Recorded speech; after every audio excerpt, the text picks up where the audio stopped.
Here for Card Player TV. This is the beginning of our LAPC coverage. The first preliminary event that we're going to cover is the $5,000 buy-in Pot-Limit Omaha Single Rebuy Event. We got to catch up with Matt Savage just before the tournament started. Alright Matt, it's so good to be here. How have the prelims been going up to this point? Well, I'm super excited about it. We've had way bigger numbers than I expected, you know, with the economy being the way it is, and you know, people talking about the leveling out of poker. We haven't seen it here because our field's been huge. We started our first event with 1,592 players, and obviously, you know, that's going to be our high point, but at the same time, the other fields have been huge, and you know, we're getting big fields for the $1,500s, the $1,000 events, and we're really excited about building towards the end.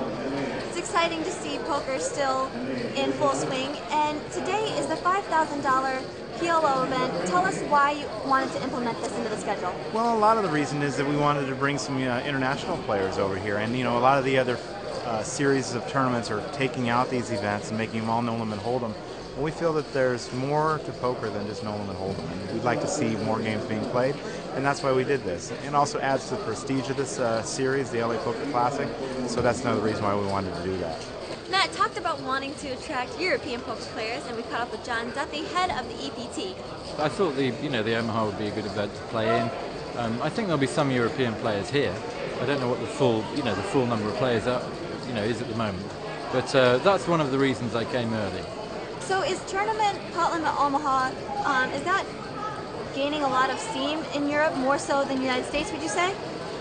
Well, it used to. The thing is, Pot-Limit Omaha used to be really popular in Europe, and then the no-limit phenomenon took over, and everybody started to play no-limit because that's really where all the money was.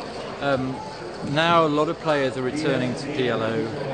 They like the game. A lot of no-limit hold'em players are starting to, they want a little bit more variety. You know, hold'em can get fairly monotonous. You're only playing with two cards, whereas with PLO, there's a lot more action.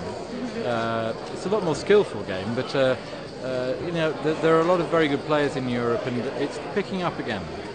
Also competing today is Elliot Lesra, Eric Lindgren, and Lee Watkinson. Alright Lee, I read in your blog that you were excited to come out here for this event, and that it brings players out early before the main event. Did you get here today?